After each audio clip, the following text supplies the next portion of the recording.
laundry. Kali ini kelas laundry part 44. Ya, kali ini kelas laundrynya berbeda nih dari yang lain-lain karena lokasinya nih sekarang saya lagi ada di rumah sakit. Karena aku lagi kena DBD, sedihnya. Ya, untuk Bapak Ibu yang suka dengan suka dengan kelas laundry ini bisa klik like, subscribe, dan loncengnya. Oke. Kita mau membahas tentang investasi di bisnis laundry. Ya, sebelumnya saya ingin menggambarkan ilustrasi. Ilustrasinya gimana nih? Tentang seorang yang cari ikan. Ya, seorang yang cari ikan. Nah, ceritanya gimana? Ada seorang memang pingin cari ikan. Nah, ikannya itu dia cari di selokan. Nah, alat yang dibutuhin apa nih? Kalau di selokan mah cuman pakai gelas plastik itu aja bisa ya. Ya, di got ya, selokan atau got, dia ngambil di gelas plastik. Kira-kira dapat ikannya sebesar apa? Paling segini. Wah, nggak ada segini, segini paling ya. Paling kalau di Jawa itu disebutnya ikan cetol, ikan yang buat kasih makan ikan lagi, buat kasih ikan emas atau buat kasih itu ikan kecil-kecil banget. Cara dapetinnya gampang, tapi dapatnya kecil. Nah, terus kalau pingin dapat ikan yang lebih besar lagi gimana caranya? Pindah tempat. Pindah tempat. Jangan di got lagi ya. Jangan di got. Kita carinya di mana? Di sungai. Nah, gitu. Di sungai, di kali, di pinggir danau. Nah, pakai gelas bisa nggak? Nggak bisa. Nah, otomatis butuh apa nih kita nih? Butuh ini kail. Apa? Kail, pancing.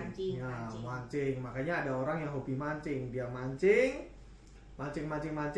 Terus waktu tarik dapat ikan nih. Lumayan, lebih gede. Kira-kira seberapa nih kira-kira? Ya mungkin seginilah ya, ikan-ikan mas, lele, mujair atau apapun gitu. Pakai butuh namanya pancing. Nah, bisa nggak dapet ikan yang lebih gede lagi? Bisa. Caranya? Pindah lagi. Pindah tempat lagi. Jangan di pinggir-pinggir pantai, jangan pinggir ini. Mulai lebih dalam lagi. Yang butuhkan apa nih? Perahu, oke. Bisa dayung sendiri. Bisa pakai mesin satu untuk jalan ke lebih tengah lagi. Mungkin dalamnya sudah nggak 2-3 meter lagi. Mungkin dengan menggunakan perahu itu dia bisa nyampe 5 meteran mungkin dalamnya sampai 10. Yang dibutuhkan apa? Kail yang di pancingan yang di sungai atau kail yang lebih besar lagi? Iya, tentu saja. Dia harus beli pancingan yang lebih besar lagi. Supaya apa? Karena ikan yang mau ditangkapnya lebih besar, jelas pancingannya butuh lebih besar dan lebih panjang, lebih kuat gitu kan. Dan harus ada yang ngemudiin, dan nggak bisa dia dayung sendiri, takut kena ombak, kena apa, nggak bisa, oleng. Akhirnya dia mancing. Wah, mancing dapatnya ikan yang mungkin udah nggak segini lagi, mungkin bisa lebih besar lagi, atau ikannya udah namanya ikan unik-unik nih, udah dapet nih gitu. Nah, mau lebih besar lagi bisa nggak? Bisa. Caranya? Pindah lagi. Caranya ke yang lebih dalam lagi, ke laut, dan mulai lebih jauh lah dari laut lah, mungkin 1 kilo, 5 kilo dari laut. Bisa nggak pakai perahu dayung lagi? Nggak bisa. Harus pakai apa? Perahu yang ada bootnya, ya kan? Mungkin mesin 1, mesin 2. Kenapa dia ini? Karena apa? Kita melawannya lawan ombak. Kalau kita dayung, wah capek doang. Sebelum mancing udah capek duluan gitu loh. Kena ombak, iya. Jadi udah dayung lebih ini, sekarang peralatannya pun harus lebih canggih lagi. Semakin ke dalam ya, semakin lebih mendekati dalam laut, udah nggak bisa kapal kecil lagi, bisa lebih besar lagi. Mungkin mesinnya udah bukan cuma 1, 2, bisa 4. Supaya apa? Jelas, makin dalam, makin ombaknya makin besar, semakin resiko untuk kena ombaknya lebih tinggi. Bahkan mau yang sampai tengah laut pun ya, itu peralatannya harus lebih canggih lagi. Mungkin udah perahunya udah tingginya udah bukan semeter 2 meter, bahkan bisa sampai 10 meter, bisa sampai 50 meter untuk menghasilkan ikan yang lebih besar lagi. Bahkan peralatannya pun sudah nggak cukup kail doang, harus punya kru masaknya, kru buat yang nyetirnya, kru buat mencari jaring ikannya, penyimpanan ikannya biar nggak busuk, bahkan sampai disediakan kapal sekocinya. Siapa tahu dia menabrak karang, kolab, dia udah ada namanya cadangannya. Nah, dengan bisnis laundry apa tuh tadi cerita kapal itu? Nah, gini, kalau misalnya nih kita mau bukanya yang kecil-kecilan nih di rumah, ya dapatnya nanti cuman customernya ya dari yang lingkungan rumah doang. Iya, gitu. kita buka di rumah ya dapatnya lingkungan sekitar rumah. Nah, biar dapat lebih banyak lagi gimana? Nah, salah satunya dengan buka cabang. Buka cabang Kita atau harus berani invest lagi. ya, karena kita harus sewa atau beli. Tapi kalau buat laundry pemula ya sewa dulu. Cari yang sewanya lebih murah, cari yang resikonya lebih kecil, ya kan? Cari yang deket rumah dulu. Karena apa? Begitu kita buka cabang, artinya kita harus menyiapkan apa nih?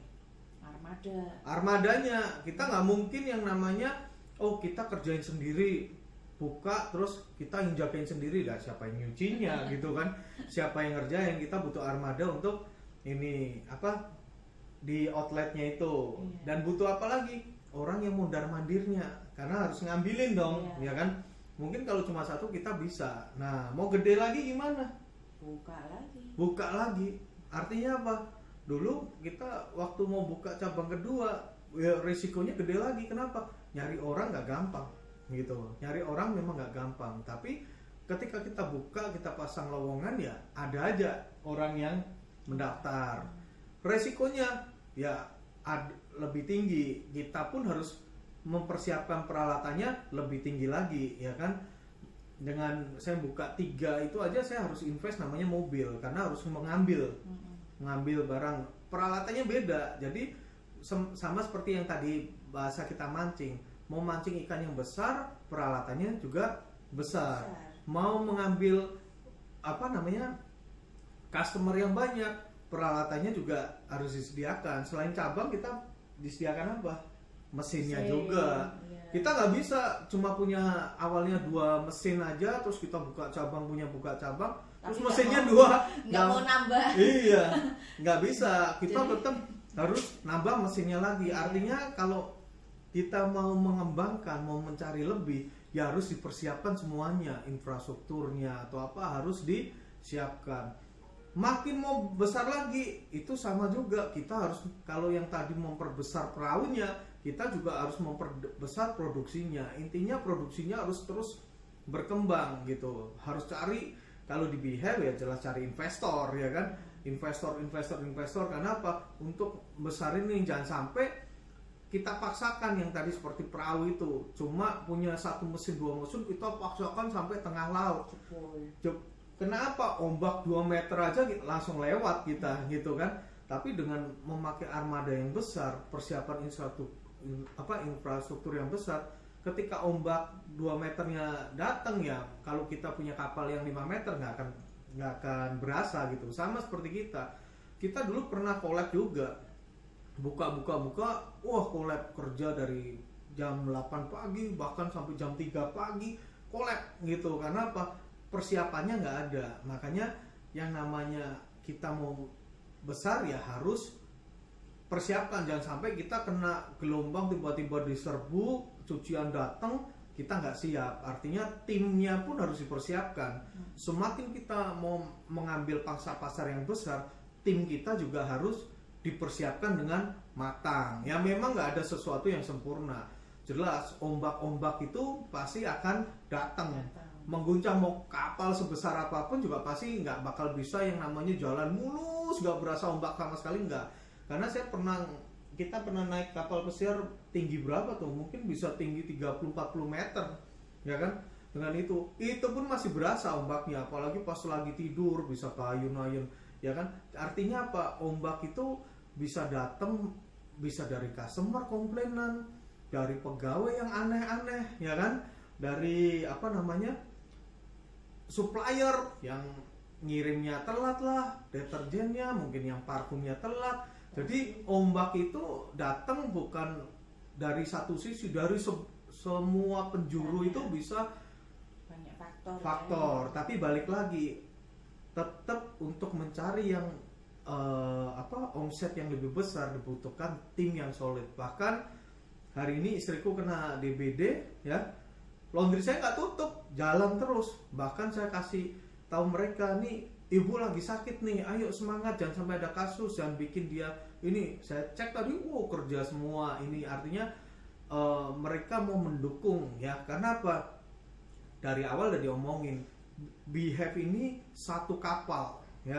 Kita ini satu kapal, nggak bisa yang namanya bosnya sakit, laundrynya libur, kapalnya pasti oleng, ya kan? Jadi harus dibikin bahwa ini rasa pemilikannya ini harus tinggi, ya. Apapun yang terjadi, ayo pikirin bareng-bareng. Kita ini satu kapal, dan kapal ini harus berjalan terus, nggak boleh berhenti aja, nggak boleh. Karena kita nggak mungkin berhenti makan, itu nggak mungkin. Harus tetap ada pemasukan. Makanya kapal ini apapun yang terjadi jalan, cari makan, cari ikan bareng-bareng, cari makan bareng-bareng, jalan. Akhirnya apa ya? Kita bisa survive. Jadi itulah bisnis. Kita mau investasi, mau seberapa banyak, jangan dipaksakan. Yang tadi saya bilang, jangan kita investasi besar, pinginnya makan sebanyak-banyaknya, ya kan? Kita baru punya nih perahu tadi baru punya, mesinnya cuma 1, 2, tapi dipaksakan tengah laut, pasti tenggelam. Nah, sama ketika kita melihat kapasitas, kalau udah penuh ya bilang ke customer, sorry kapasitasnya udah penuh nih, jangan terima. Dulu kita pernah kayak gitu ya, wah nggak boleh sampai kecewa, kita terima. Datang komplainan segitu banyak, dibilang waktunya lama, bahkan kita sampai berapa hari tuh, masih inget nggak? Sampai seminggu ya. Seminggu pun pernah, sampai kita banyak ditinggal gara-gara apa?